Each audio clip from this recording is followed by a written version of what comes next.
In tutta la tua carriera, in tutti questi anni, ti saranno capitate sicuramente offerte di fare film di serie A.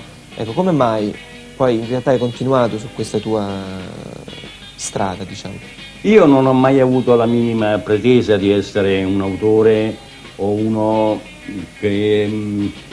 a cui mancava una cosa. Io ho fatto sempre il mio cinema, quello che so fare, credo di saperlo fare, e quindi non ho mai sentito questa necessità di andare nella serie A, se vuoi. Benvenuti nella soffitta di Pippo, il rifugio dove la polvere del tempo profuma di pellicola e il cinema italiano di genere torna a vibrare di passione e ricordi. Oggi vogliamo rendere omaggio a un nome che ha segnato un'epoca, un autore prolifico, controverso e geniale, Joe D'Amato, all'anagrafe Aristide Massaccesi, un regista che ha diretto più di 100 film attraversando ogni genere possibile, dall'horror all'erotico, dal western alla commedia, dal fantasy all'avventura. Tu non puoi recensire un film di merda come quelli che faccio io, con delle film altamente squalificante, ste cazzate qui, ma che senso c'ha? Ma soprattutto un uomo che ha saputo raccontare la femminilità come pochi altri. Inquieta, sensuale, libera, a volte maledetta. Le donne di Joe D'Amato sono state tantissime. Alcune hanno avuto solo un ruolo, altre hanno legato il loro nome per sempre al suo. Tutte però hanno lasciato un segno. E in questo video vogliamo omaggiare la sua arte, ricordando alcune di quelle muse che hanno contribuito a rendere immortale il suo cinema. Ormai fai soltanto film hard. Sì, almeno per il momento.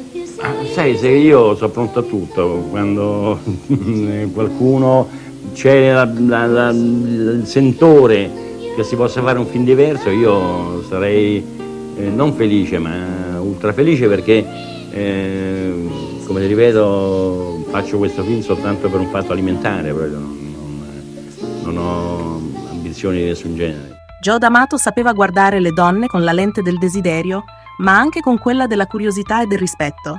Dietro ogni primo piano, dietro ogni scena audace, c'era sempre una scelta estetica, un racconto visivo che andava oltre la provocazione.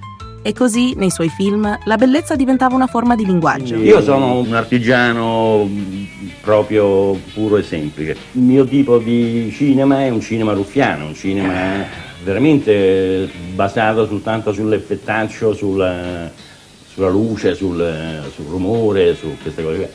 Però questo non mi ha comportato nessun senso di colpa. Nessun senso di colpa. Ci piace iniziare con Serena Grandi, che da giovanissima, ancora sconosciuta, recitò in Anthropophagus, horror estremo in cui la paura e la sensualità si mescolano in modo quasi ipnotico. Per distanziarsi da un film tanto scioccante, usò lo pseudonimo Vanessa Steiger, ma quel ruolo segnò l'inizio di una carriera luminosa. Accanto a lei, un'altra figura indimenticabile, Lilli Carati, la bellezza malinconica del cinema italiano. Con D'Amato girò L'Alcova e Il Piacere, due pellicole ambientate negli anni 30, dove l'erotismo diventa metafora di oppressione e libertà. Il regista la volle accanto a Laura Gemser e insieme crearono un duo che ancora oggi incanta per eleganza e carisma. Scusa, i giovani cineasti americani da che cosa sono condizionati? Loro non hanno cultura, quindi che cazzo gliene frega, cioè non hanno il problema, non si pongono il problema della cultura. Probabilmente questo qui è il secolo che ci ha insegnato che la differenza tra la cultura d'élite e la cultura commerciale si sta sempre più dissolvendo. C'è poi Cinzia Monreale, la protagonista tragica di Buio Omega. In quel ruolo doppio, vittima e fantasma, racchiude tutta la dimensione morbosa e romantica del cinema di D'Amato. E come non ricordare Paola Senatore, che in Emanuelle in America e Immagini di un convento mescolò peccato e redenzione con una grazia che pochi registi seppero valorizzare. Le sue interpretazioni restano oggi piccoli gioielli di erotismo decadente, eleganti, mai volgari. Nel mondo di D'Amato entra anche Rosalba Neri, diva già affermata nel cinema di genere, che con lui trovò nuovi ruoli intensi e sensuali, contessa vampira, donna guerriera, figura simbolica di potere e desiderio.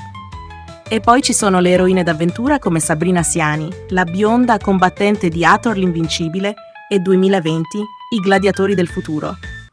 Si racconta che sul set la madre di Sabrina fosse sempre presente a controllare, ma Joe sapeva rispettare quella giovane attrice e guidarla con delicatezza, tirando fuori da lei la forza e la freschezza che servivano a quei film. Tra le presenze più affascinanti troviamo anche Franca Stoppi, la governante del terrore in Buio Omega, una delle interpretazioni più disturbanti del cinema italiano. Si dice che, da convinta vegetariana, impose che nelle scene cruente venissero usati organi finti e non veri. E D'Amato, che la stimava molto, accettò subito. Negli anni '80, il regista seppe reinventarsi scoprendo nuove muse. Una di queste fu Eva Grimaldi, che esordì con lui nel film La monaca nel peccato. Qui D'Amato mise in scena un dramma sensuale e religioso, dove Eva interpretava una giovane donna divisa tra fede e desiderio.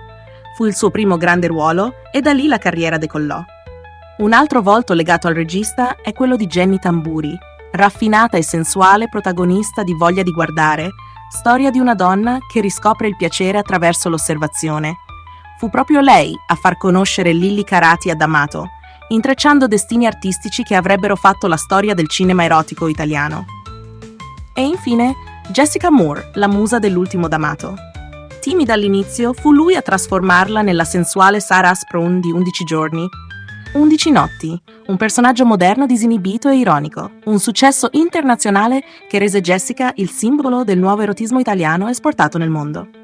E accanto a queste, decine di altri nomi da ricordare: Laura Gemser, Laura Levi, Luciano Ottaviani, Marina Hedman, Patrizia Webley, Agita Wilson e tante altre. Ognuna ha donato qualcosa al suo cinema: sensualità, mistero, dolcezza, coraggio. Joe D'Amato non era solo un regista prolifico, era un uomo che amava profondamente la sua arte e che attraverso le sue attrici raccontava l'universo femminile in tutte le sue sfumature, angeliche o diaboliche, ingenue o dominanti, sempre e comunque protagoniste. E se volete riscoprire queste muse una per una, nella playlist Italian B-Movie Girl della Soffitta di Pippo trovate i video dedicati a molte di loro, con curiosità, scene memorabili e racconti dietro le quinte del cinema di genere italiano.